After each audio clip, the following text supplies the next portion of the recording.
Coba deh kita pikirin, perayaan itu sebenarnya apa sih? Apa cuman sekedar hari libur buat istirahat? Ternyata ada sains menarik di baliknya yang nunjukin kalau merayakan sesuatu itu adalah bagian penting dari hidup yang lebih bermakna.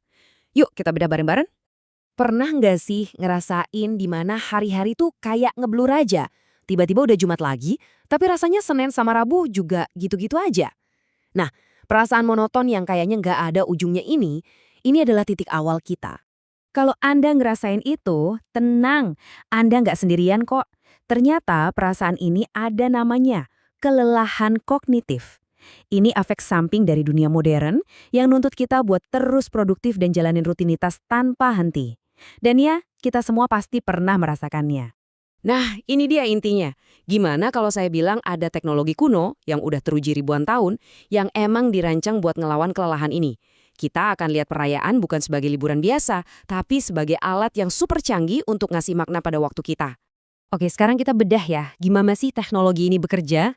Yang pertama, ini soal ngasih otak kita reset button yang sangat-sangat kita butuhkan. Sehari-hari kan kita seringnya kejebak di mode melakukan, ngejar deadline, balesin email, pokoknya produktif terus. Nah, perayaan itu ibaratnya kayak rem pakem. Dia maksa kita pindah gigi ke mode menjadi, di mana kita bisa benar-benar hadir saat itu juga, istirahat, dan terhubung lagi sama diri sendiri dan orang lain. Nah, bagian paling kerennya tuh ini. Ini bukan cuma soal perasaan loh, tapi beneran ada efeknya ke biologi tubuh kita. Selama perayaan, hormon stres kita, si kortisol itu, anjlok.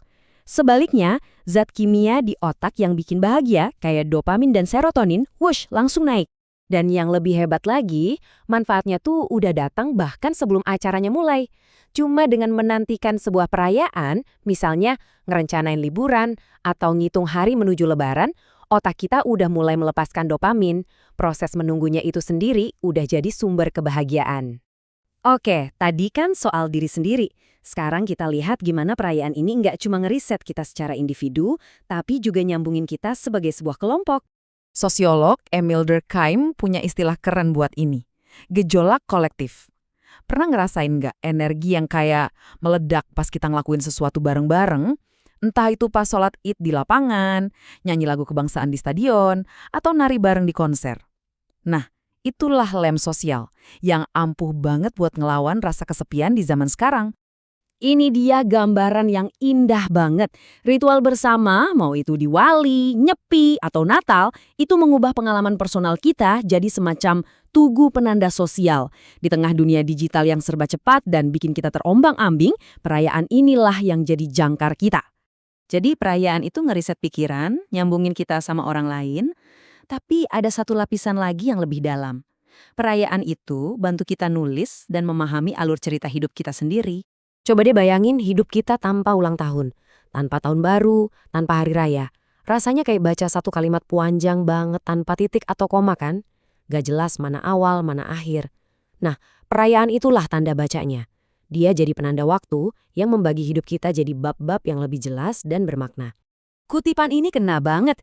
Kita kan gak ingat setiap hari Selasa di hidup kita, tapi kita ingat perayaan ulang tahun, kelulusan, atau pernikahan.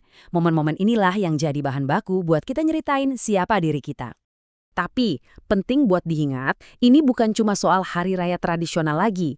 Di zaman sekarang, kita punya sesuatu yang disebut psikolog sebagai kedaulatan kognitif. Artinya, kita punya kekuatan dan kebebasan untuk menciptakan ritual dan perayaan kita sendiri. Coba kita bandingkan. Di satu sisi, ada festival tradisional yang tujuannya buat komunitas dan melestarikan warisan. Di sisi lain, kita bisa bikin ritual pribadi. Misalnya, Jumat malam nonton film keluarga, atau Sabat bebas gawai sebulan sekali. Yang satu ngasih rasa memiliki, yang satu lagi ngasih kita kekuatan buat ngatur ulang fokus dan energi kita sendiri. Dua-duanya jauh pentingnya. Oke, kedengerannya bagus makan, tapi biar beneran dapat manfaatnya, kita juga harus pinter-pinter. Kita perlu tahu apa aja jebakannya dan gimana seni merayakan dengan niat yang tepat. Saya suka banget metafora ini. Anggap aja perayaan itu kayak vitamin psikologis. Penting dan bermanfaat, tapi kalau overdosis atau caranya salah, malah bisa jadi racun. Jadi, dosis dan niat itu kuncinya. Kita harus jujur juga, perayaan kadang bisa jadi bumerang. Bisa jadi sumber stres karena persiapan yang ribet, bikin kantong bolong, atau gara-gara lihat postingan orang di media sosial kita jadi ngebanding-bandingin. Bahkan bisa juga bikin orang merasa makin terasing. Terus gimana dong biar nggak kejebak? Ada 3 langkah simpel. Pertama, ingat, yang penting itu koneksi sama orangnya, bukan dekorasi yang sempurna. Kedua, jangan takut buat sedikit mengubah tradisi, biar lebih pas sama kondisi kita sekarang. Dan yang paling penting, ikut serta secara aktif, jangan cuma jadi penonton pasif. Jadi, setelah kita obrolin semua ini, pertanyaannya balik lagi ke Anda. Di tengah rutinitas yang kadang nggak ada habisnya, penanda waktu apa nih? Besar atau kecil, tradisional atau baru diciptaan sendiri, yang mau Anda tanam selanjutnya buat jadi jangkar cerita hidup Anda? Coba deh direnungkan.